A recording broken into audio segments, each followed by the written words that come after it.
Year like no other, her team was the last one standing. The Stanford Cardinals, national champions! There are more games to win in the years to come, but more importantly, there are more players to mold, more relationships to build, more love to share. The most important thing I can do as a coach for you guys is just love you.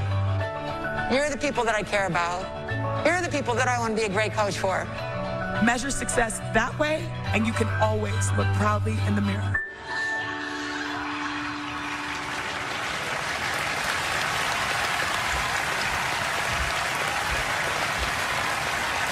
Ladies and gentlemen, please welcome this year's recipient of the Best Coach Award, Tara VanDerveer.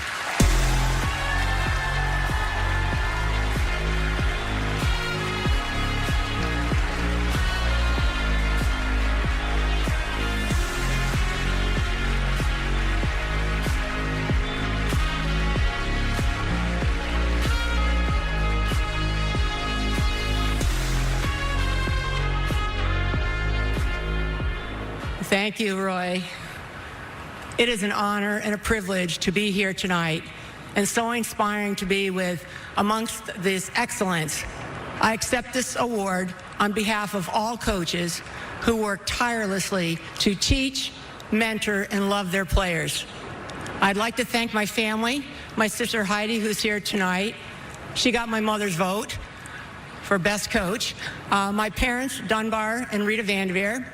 I got my start in coaching in 1976 after the passage of Title IX, when my father insisted that I help my sister's high school team that had just lost the night before, 99-11. Father knows best. I loved it, which shouldn't have surprised me, as I have loved basketball since 4th grade gym class, where we did 3-player weave. But the truth is, my relationship with basketball started as kind of a love-hate thing. I loved playing, but I hated the fact that there wasn't opportunities for girls. In my 9th grade yearbook, the boys' varsity coach, Mr. Lewis, wrote, "To the best basketball player in the 9th grade." While the boys had 7th grade, 8th grade, 9th grade, JV, and varsity teams, the girls had an occasional play day. Years later, when I had 8-year-olds at our basketball camp, my story was challenged by a young lady who said, "Why was it like that?"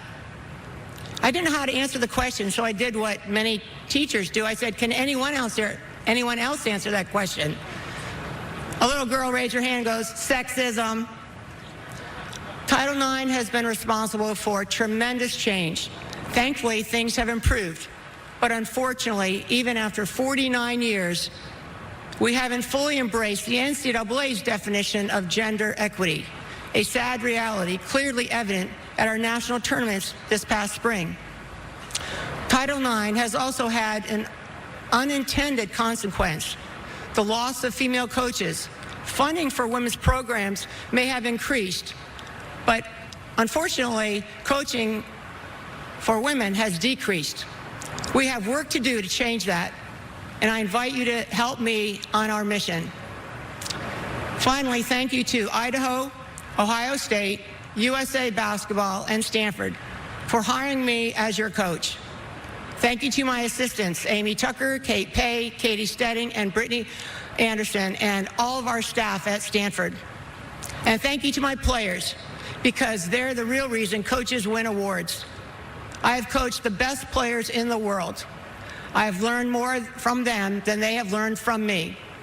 Players who not only demonstrate great skill and talent, but are leaders in their communities and champions of social justice. Players like Nneka Ogwumike. A special shout out to her, and a special shout out to our 2021 National Championship team, whose achievement was made possible by the prior hard work, commitment, and success of their Stanford sisterhood. Thank you again for this wonderful award. Thank you.